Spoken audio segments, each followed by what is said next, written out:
రేపే బుధాష్టమి మహాపర్వదినం అండి.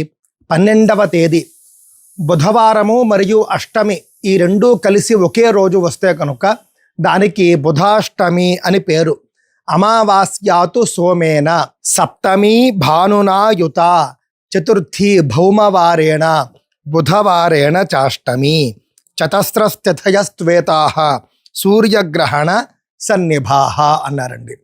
ఈ 4 సందర్భాలు కూడా, ఈ 4 కలయికలు కూడా తిథి మరియు వారాల కలయికలు. ఆదివారం సప్తమి, సోమవారం అమావాస్య, మంగళవారం చవితి, బుధవారం అష్టమి. ఈ 4 కూడా విశేషమైనటువంటి పర్వదినాలుగా చెప్పారు. సూర్యగ్రహణంతో సమానమైనటువంటి పండుగలు అని చెప్పారండి. స్నానం దానం తథా శ్రాద్ధం సర్వం తత్రాక్షయం భవేత్. ఈ రోజున స్నానం అంటే పుణ్య స్నానం, నదీ స్నానం కానీ సముద్ర స్నానం కానీ, దానం ఏదైనా దానం చేసుకోవడం, శ్రాద్ధం పితృ కార్యక్రమాలు చేయడానికి అర్హత ఉన్నటువంటి వాళ్ళు శ్రాద్ధం కూడా చేస్తే చాలా మంచిది బుధాష్టమి నాడు. ఇది మధ్యాహ్నం లోపలే ఉండాలన్నారు. అంటే అష్టమి మధ్యాహ్నం లోపల వచ్చి ఉండాలి, మధ్యాహ్నం దాటితే పనికిరాదు. రేపు ఉదయం నుండే ఉందండి. కావున రేపు మంచి రోజు, కార్తీక మాసంలో బుధాష్టమి రావడం మరింత విశేషము. ఈ యొక్క మంచి రోజును ఉపయోగించుకుందాము, పుణ్యాన్ని పెంపొందించుకునేటటువంటి ప్రయత్నం చేద్దాం. అత్ర శివపూజా కార్యాన్ని కూడా వేరే గ్రంథాల్లో చెప్పడం ద్వారా బుధాష్టమి నాడు స్నానము, దానము, అలాగే శ్రాద్ధం చేసేవాళ్ళు శ్రాద్ధం, లేకపోతే శివ పూజ చేయండి. ముఖ్యంగా ఉదయం పూట చాలా మంచి ఫలితాన్ని ఇస్తుంది. రేపే బుధాష్టమి మహాపర్వదినం అండి. 12వ తేదీ బుధవారము మరియు అష్టమి ఈ రెండూ కలిసి ఒకే రోజు వస్తే కనుక దానికి బుధాష్టమి అని పేరు.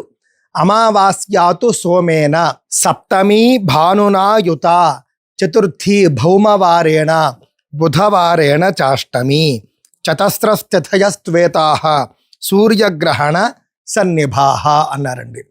ఈ 4 సందర్భాలు కూడా, ఈ 4 కలయికలు కూడా తిథి మరియు వారాల కలయికలు.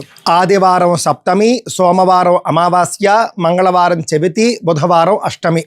ఈ 4 కూడా విశేషమైనటువంటి పర్వదినాలుగా చెప్పారు. సూర్యగ్రహణంతో సమానమైనటువంటి పండుగలు అని చెప్పారండి. స్నానం దానం తథా శ్రాద్ధం సర్వం తత్రాక్షయం భవేత్. ఈ రోజున స్నానం అంటే పుణ్య స్నానం, నదీ స్నానం కానీ సముద్ర స్నానం కానీ, దానం ఏదైనా దానం చేసుకోవడం, శ్రాద్ధం పితృ కార్యక్రమాలు చేయడానికి అర్హత ఉన్నటువంటి వాళ్ళు శ్రాద్ధం కూడా చేస్తే చాలా మంచిది బుధాష్టమి నాడు. ఇది మధ్యాహ్నం లోపలే ఉండాలన్నారు. అంటే అష్టమి మధ్యాహ్నం లోపల వచ్చి ఉండాలి, మధ్యాహ్నం దాటితే పనికిరాదు. రేపు ఉదయం నుండే ఉందండి. కావున రేపు మంచి రోజు, కార్తీక మాసంలో బుధాష్టమి రావడం మరింత విశేషము. ఈ యొక్క మంచి రోజును ఉపయోగించుకుందాము, పుణ్యాన్ని పెంపొందించుకునేటటువంటి ప్రయత్నం చేద్దాం. అత్ర శివపూజా కార్యాన్ని కూడా వేరే గ్రంథాల్లో చెప్పడం ద్వారా బుధాష్టమి నాడు స్నానము, దానము, అలాగే శ్రాద్ధం చేసేవాళ్ళు శ్రాద్ధం, లేకపోతే శివ పూజ చేయండి. ముఖ్యంగా ఉదయం పూట చాలా మంచి ఫలితాన్ని ఇస్తుంది.